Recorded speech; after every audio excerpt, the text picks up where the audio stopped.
So the first bill up is 120 days notice of rental increase. I'll just start with some data of what the landscape looks like in Providence. In the Providence metro area, we have the 5th highest year-over-year rental cost increase in the United States at 23.8% due to construction of too few multifamily buildings and low vacancy rates. Current state law only requires a 30-day notice of rental increase or 60 days if you're over the age of 62. 30 days is simply not enough time for families to adequately adjust their budgets and to factor in increased housing costs. 30 days is also not enough time to find housing. In the middle of a housing crisis, there are not enough homes and not enough units for people to find adequate housing. That means that low-income folks and fixed-income folks who are over the age of 62 are often cost-burdened, meaning that they have to make hard decisions between whether or not they will have to cut out some of either life's necessities or to readjust their finance. 120-day notice or 4 months of rental increase would give families enough time to either find a new place to live, look at their finances, sit down with their loved ones and their other caretakers in their home, and provide a plan as they see, again, up to, on average, 23% rent increases, which translates to anywhere between $200 and $300 a month of rental increase. With that, if there are any questions for the committee. Thank you for having me. My name is Yanine. I'm from Pawtucket. I help with tenant organizing with Reclaim RI. And we see time and time again that a lot of our organizers struggle with organizing because they're very worried about, rent and it increasing and how possibly, their political activity could suggest that perhaps the landlord should, do a rent increase to get them out of their hair so that they don't become a target. So I speak in support of a rent cap for sure, and for the 30-day notice that should be longer. Yeah. Thank you so much, Madam Chair. It's good to be with you. I have not been in this room for some years, but I'm happy to be back and congratulate you on obtaining this very important position. And thanks to all the others. I see my former senator from where I used to live on the south side of Providence, Senator Quesada, and good to be with all of you. So thank you. I'm the volunteer lobbyist for the Village Common of Rhode Island, which is a statewide nonprofit that helps older adults stay in homes that they love. We provide all kinds of volunteer services, from rides to medical appointments to home helps to computer support to support groups.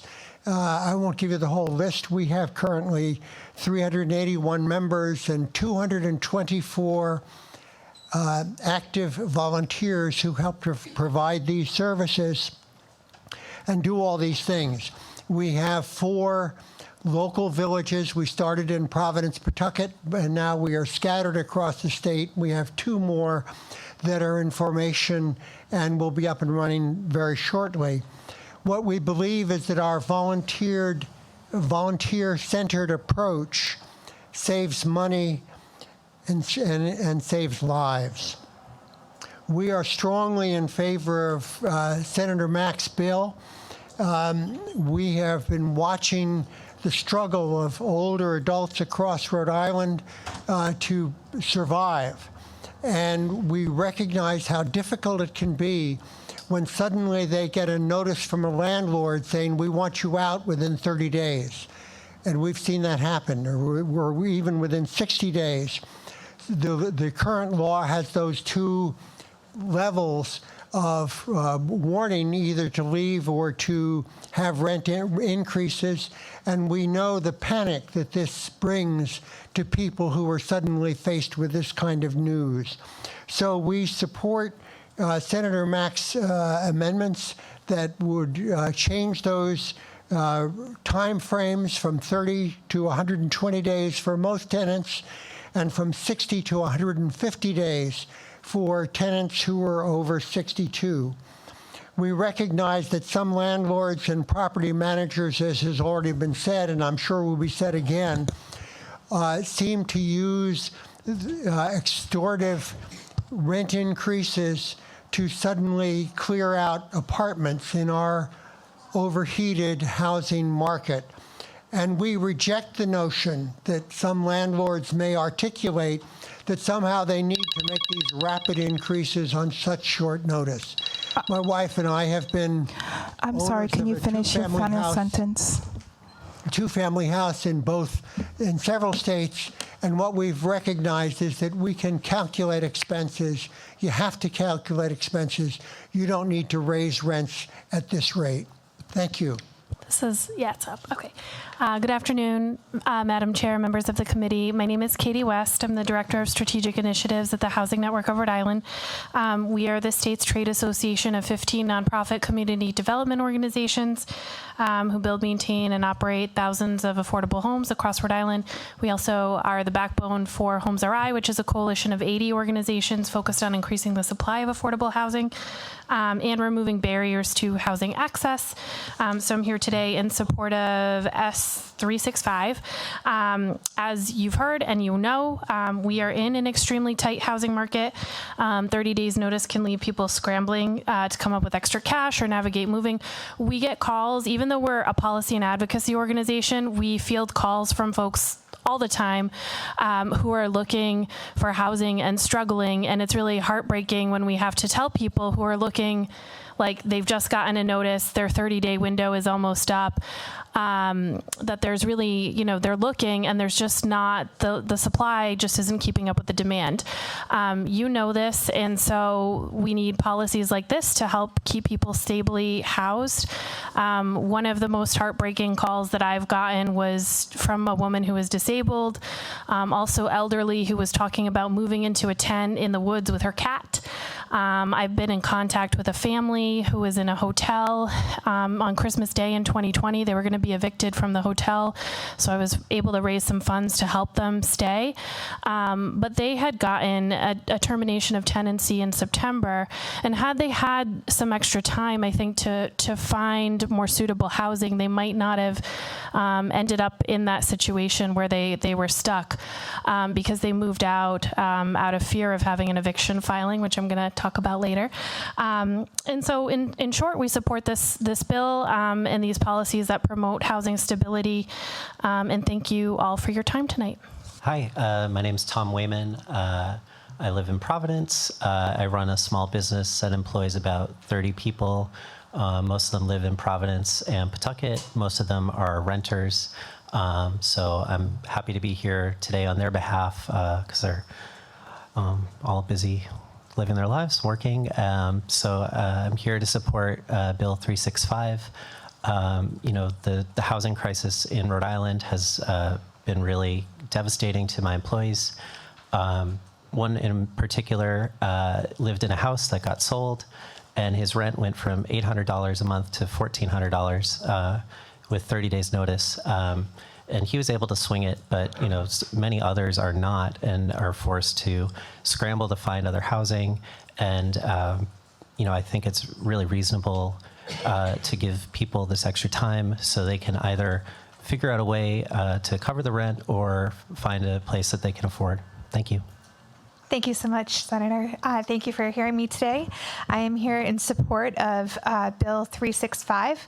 My name is Margot Morriso, and I'm the Deputy Director at the Rhode Island Coalition to End Homelessness. We are a policy and advocacy organization working on homelessness and also run the state's coordinated entry system in the state's homeless management information system.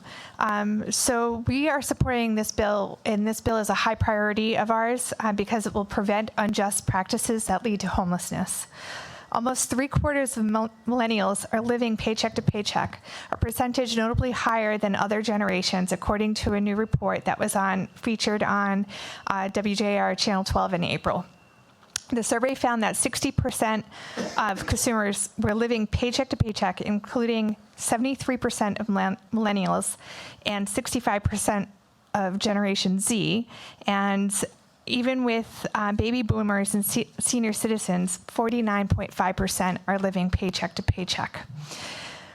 This means that when rent increases happen, they have no savings and no room in their budget to meet the rising rent, especially when only 30 days notice is given. Between 2016 and 2021, there was a 32% increase in rent with an average two-bedroom apartment in Rhode Island. And that is much more than HUD's fair market rent, which they have set for $1,234. So this means that rents are already far exceeding what is affordable in Rhode Island. And what happens when rent increases are given with 30 days is people have no time to plan. They don't have savings that they can necessarily tap into. And you're giving them no time to either increase their income, get a second job, find an apartment that's more affordable. And sometimes these rent increases are not just a $50 increase or a $25 increase. These rent increases that are happening out in the market, I've seen up to $1,000 with 30 days notice. So we're talking rent increases in the hundreds. Indeed, we have seen many people enter the homeless system in Rhode Island because they were not given enough notice when their rent increased.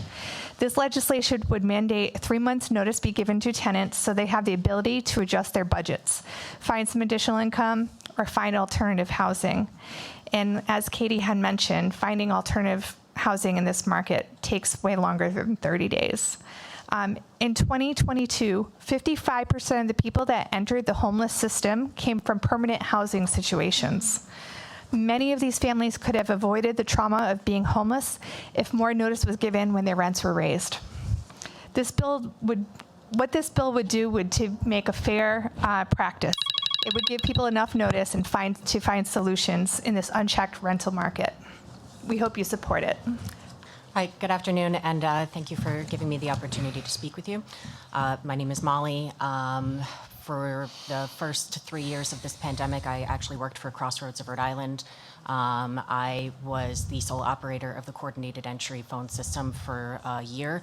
I worked in shelter. I did the state's rent relief system in the courthouses, and I did case management one-on-one for homeless families being installed in hotels.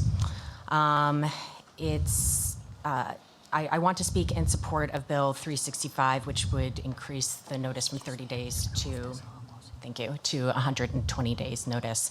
As you've heard from previous testimony tonight, 30 days is just an insufficient amount of time, especially in this housing market, to be able to locate adequate, safe, affordable housing for people who are, pressed on a very constrained timeline.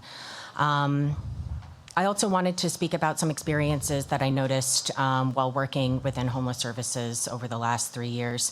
I wrote an article for Uprise around this time last year where landlords were absolutely taking advantage of guaranteed payments through the rent relief system to jack up rent, sometimes as far as $300 to $400, knowing that rent relief would be guaranteed to pay these, jacked up rental fees. And also knowing that by the time those payments run out, tenants would have no way of being able to support that rent on their own and then would be forced out of their homes. To me, that's just an unscrupulous business practice. I think it's extremely predatory. For me, supporting 365 and giving tenants a 4-month window to be able to look for more affordable housing is a step in the right direction. It should be noted, however, that a lot of clients that I assisted in shelter often look 6 months or more for housing. One family I can speak to was a single mother of 6. I worked with her for almost a year applying for housing voucher programs and private, fair market rental applications, only for her to not get calls back, continue to get denied. Landlords would give reasons such as income discrimination, although they wouldn't admit to it, citing her family size, having an eviction on record. These are just some of the struggles that I saw and witnessed a lot of people in shelter coming up against. And it is frustrating. It sets people back. It robs them of their dignity. And I just see people giving up after a while when you get no for an answer all the time. Thank you.